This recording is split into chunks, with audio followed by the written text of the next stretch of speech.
My name is Michelle Frijon. I know some of you know that because I've grown up here my whole life. I went to all 3 schools, and I have 3 sons who would have also gone to all 3 of these schools. My mother and my uncles are also alumni of MHS. Firstly, I want you all to know that I also wiped down my groceries and did the fear panic that you all did.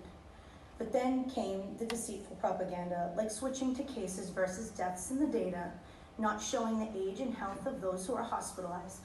Like Nurse Ever might have showed us, a lot of those data did not have anything to do with kids at all. Nurses are now going from heroes to threatened to job loss. They have staff lows, infectious disease doctors with 35 years of experience are being slandered. Nobel Prize winning scientists are being denounced. You have to ask why, because you are a parent and you will hand this world to your children. Practices that are common sense, for instance, not covering a toddler's nose and mouth, particularly while they are sleeping, like is happening this week at Elmwood during nap time. Go against the CDC guidance. When is someone going to say this is a bad idea when a kid doesn't wake up? This is wrong. I have made it my goal to tell parents in this town, you are not making decisions with the full picture if you are not questioning the things we are seeing on the news. We must question this shifting narrative because we will hand them this world, and the media selling you fear does not have your children's futures as their priority like these parents do that are trying to speak to you. If you take nothing else from this, please remember that the media is a business. Masks are now a $37 billion business, and the town is also a business. The good news is that, as the nurse shows, the cases in Millbury are very low.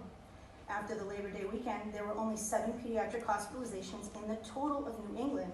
That's Massachusetts, Vermont, New Hampshire, Connecticut, Rhode Island, and Maine combined. 3.2 million children. The hospitalization rate for kids with COVID has been stable all summer at 0.9%, even with Delta.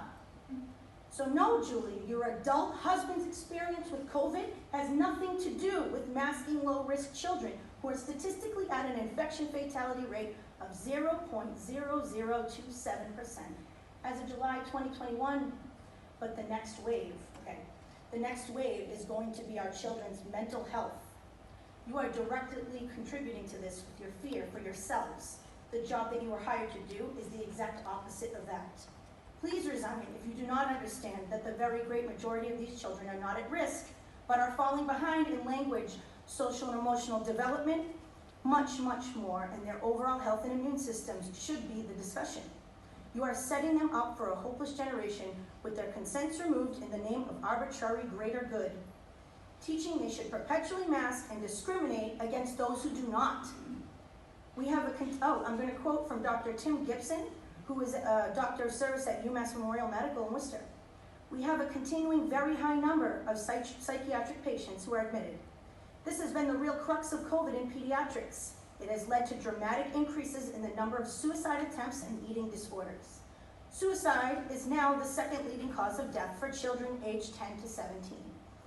But I digress. We can take a look at your handbook, as my fellow alumni did. A school committee member in their relationships with the community should realize that their primary responsibility is to the children. Remember that they represent the entire community at all times, and to promote the rights and responsibilities of all the individuals as set forth in the state and federal constitutions. The acceptance of your code of ethics implies that you understand your place as a committee in regards to these laws.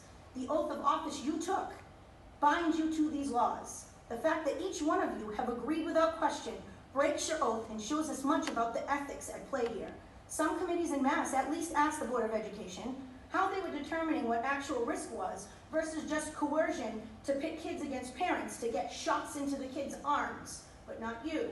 This is reality. This is living in reality, Julia. Excuse Public me. schools in Millbury? Me. Yes. Please do not address specific committees. I'm going to need another minute. Please don't. Thank you. Yep. Thanks.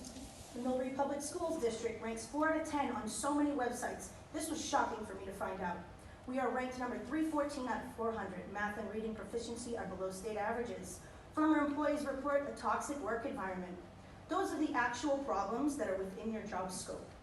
When we came here on August 11, you all had your masks on already, but claimed to be here to decide on masks. Putting the masks on before you decided kind of gave away the fact that you had already decided. I'd like to ask the committee a question.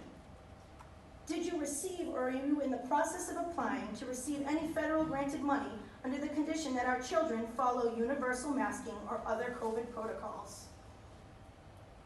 We're not here to answer questions. Good answer. How long did you agree to be paid to mandate our children? 2 years? Because if I had known that, I would have unenrolled them before when you said that. Millbury Public School District was granted $1,380,582 in ESSER II funds back in May. They knew that complying with mandates was part of their application. To receive these grants, they must apply with certain info. I am quoting the fact document, frequently asked questions. Prior to making the plan publicly available, the local education agency must seek public comment on the plan and take such comments into consideration while developing the plan. Did you seek public comment on the plan? I guess not. Also, specifically, the local education agency must plan to address the extent to which it has adopted these policies, a description of any policies on each of the CDC's recommendations on universal and correct wearing of masks, among other guidelines. There are other grants as well. ESSR3 is in the works right now.